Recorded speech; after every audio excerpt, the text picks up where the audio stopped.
शुरुआत का दृश्य एरिक और रोज घर की ओर भागते हैं, भयभीत जब उन्होंने मिका को एक अजनबी महिला के लिए दरवाजा खोलते सुना। वे रसोई में अंदर घुसते हैं। वे एक महिला को मिका और निभा के लिए रोटी काटते देखते हैं। रोज चिल्लाती है, तुम कौन हो? महिला घबरा कर मुड़ती है, मैं बहुत माफी चाहती हूँ मैडम। सर, मेरा नाम मिया है।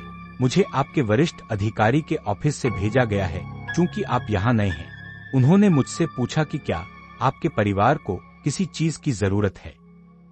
एरिक अभी भी तनाव में है। ओह ठीक है, वह थोड़ा झुकती है। अगर आपको शहर, बाजार या किसी भी चीज में मदद चाहिए तो मैं सहायता कर सकती हूँ। एरिक धीरे से सिर हिलाता है, ठीक है, तुम आज मेरी पत्नी के साथ बाजार जा सकती हो। रोज जोड़ती है, हमें अपने बच्चों के लिए स्कूल में दाखिला भी कराना है। महिला शालीनता से मुस्कुराती है, जरूर, मैं उसमें भी मदद करूंगी। मार और कुछ लोग शहर से कब्रिस्तान में इकट्ठे हैं। मृतक को दफनाने के बाद प्रार्थना कर रहे हैं। सब कुछ पूरा होने के बाद और वे जाने लगते हैं। अचानक एक आदमी पूरी तेजी से कब्रिस्तान में दौड़ता है। वह जमीन पर गिर पड़ता है, बेहोश। कुछ शहरवासी उसकी ओर भागते हैं, उसे उठाकर जगाने की कोशिश करते हैं। हम सब मरने वाले हैं, हम सब मरने वाले हैं। मार्क पास खड़े लड़के को देखता है और कहता है, मुझे वो पानी दो।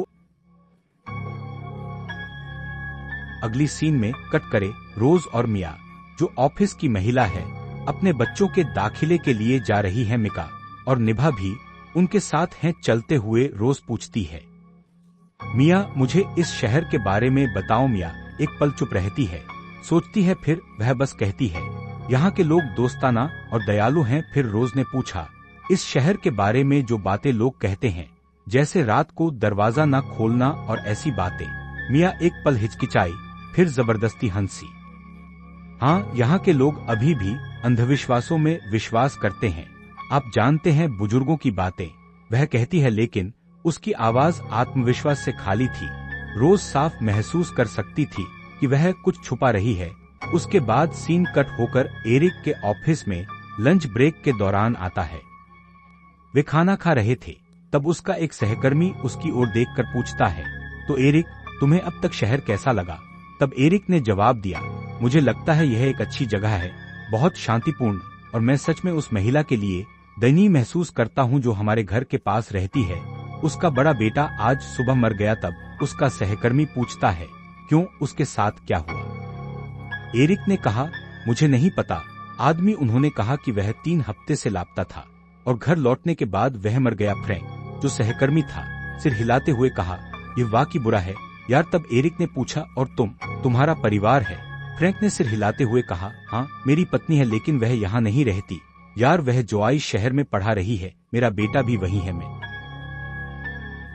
फिर एक अन्य सीन में मार्क और कुछ पुरुष बेहोश आदमी को मार्क के घर ले जाते हैं। वे उसे जगाने की कोशिश करते हैं, उसके चेहरे पर पानी छिड़कते हैं। कुछ समय बाद वह आदमी आंखें खोलता है, उन्हें उसे एक गिलास पानी दिया जाता है। मार्क ने पूछा, क्या हो रहा है यार? आदमी ने सांस लेते हुए कहा, मैं पॉल के साथ था। मार्क ने भौहें तनी, तुम्हारा मतलब पॉल शिलो? हाँ, आदमी ने जवाब दिया। मार्क ने धीरे कहा, वह मर चुका है, हमने अभी उसे दफनाया है। आदमी ने नीचे देखा और धीरे कहा, मुझे पता था कि ऐसा होगा। मार्क ने पास आकर कहा, तुम दोनों के साथ क्या हो रहा है, मुझे बताओ।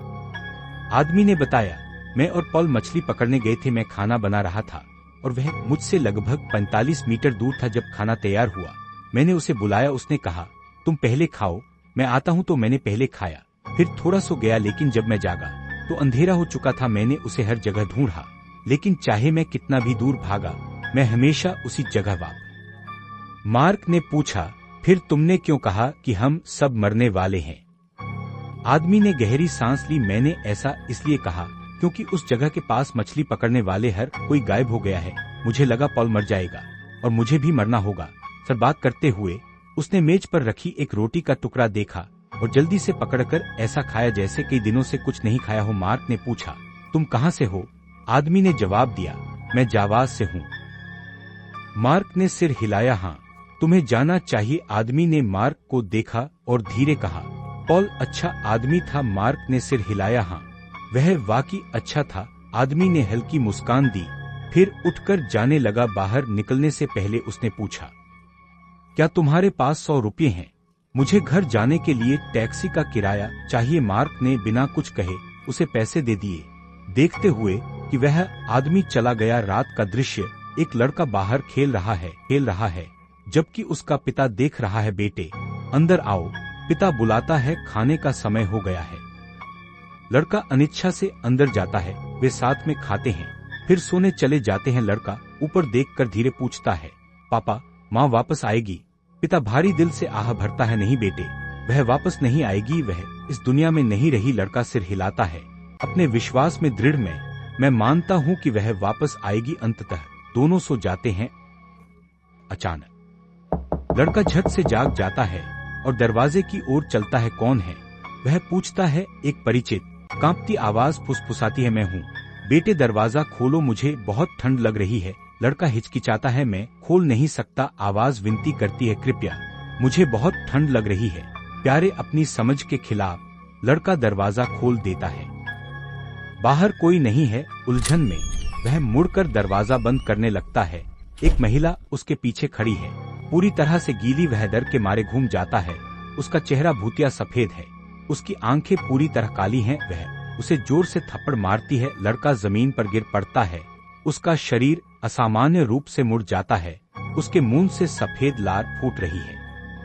पीछे से उसका पिता चिल्लाता है। महिला धीरे धीरे अपना चेहरा उसकी ओर घुमाती है और सब कुछ काला हो जाता है। अगली सुबह शहर के लोग उस घर के बाहर इकट्ठा होते हैं जहां पिता और बेटे के साथ पिछली रात डरावना हादसा हुआ था। माहौल भारी है, हर कोई परेशान और बेचैन दिखता है। एरिक उनकी प्रतिक्रियाएं देखता है और पास जाता है। वह एक युवा पुरुष से पूछता है। युवा पुरुष अपना सिर झुकाता है और धीरे कहता है, उन्होंने पिछली रात दरवाजा खोल दिया। एरिक का चेहरा तना हुआ हो जाता है। शहर में कुछ तो साफ तौर पर सामान्य नहीं है। एरिक ने भौहें तनी, तुम क्या कहना चाहते हो? उन्होंने दरवाजा खोल दिया। मैं समझ नहीं पा रहा हूँ। युवा पुरुष जवाब देने के लिए मुंह खोलता है, लेकिन तभी एक और आदमी उसे घर के अंदर कुछ अनिच्छा से युवा पुरुष एरिक को वहीं छोड़कर चला जाता है।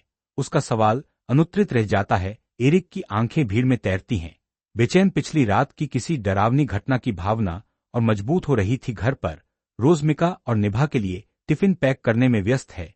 सब कुछ स्कूल के लिए तैयार कर रही है। बच्चों को तैयार करने के बाद रोज बाहर कदम रखती है, टिफिन हाथ में।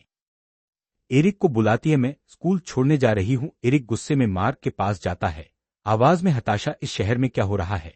मैं यहाँ बस 2 दिन हूँ और इतने सारे मामले हो रहे हैं। मार्क शांतिपूर्वक उसे देखता है, मैं समझाऊंगा, लेकिन यहाँ नहीं। एरिक अपनी घड़ी देखता है, मुझे काम पर जाना है। स्कूल के गेट पर मिका और निभा अपनी माँ को विदा करते हैं। रोज मुस्कुराती है और हाथ हिलाती है, अलविदा मेरे प्यारे बच्चों, अच्छा दिन बिताओ। फिर रोज घर की ओर चलती है। पूरा शहर अजीब तरह से शांत महसूस होता है। न कोई कार, न आवाजें, न कदमों की आहट। वह एक पल रुकती है, खाली सड़क को देखकर, चुप्पी से, उलझन में। फिर वह अपने दरवाजे की चाबी लगाती है, अंदर कदम रखती है और पीछे से दरवाजा बंद कर देती है। कट्टू एक व्यापक दृश्य। रात में शहर का घर, अंधेरे रास्ते, ठंडी हवा, सब कुछ स्थिर दिखता है, लगभग बहुत ज्यादा स्थिर। एक घर के अंदर एक बूढ़ी महिला अपनी बैठक में बैठी है। वह धीरे से प्रार्थना कर रही है। उसके हाथ कांप रहे हैं, पसीना उसके चेहरे से टपक रहा है। अचानक दूसरी तरफ से एक बच्चे की आवाज आती है, दादी मैं आ गया हूं। बूढ़ी महिला जम जाती है, उसकी सांस रुक जाती है। वह धीरे धीरे अपना सिर दरवाजे की ओर घुमाती है, आंखें डर से भरी हुई।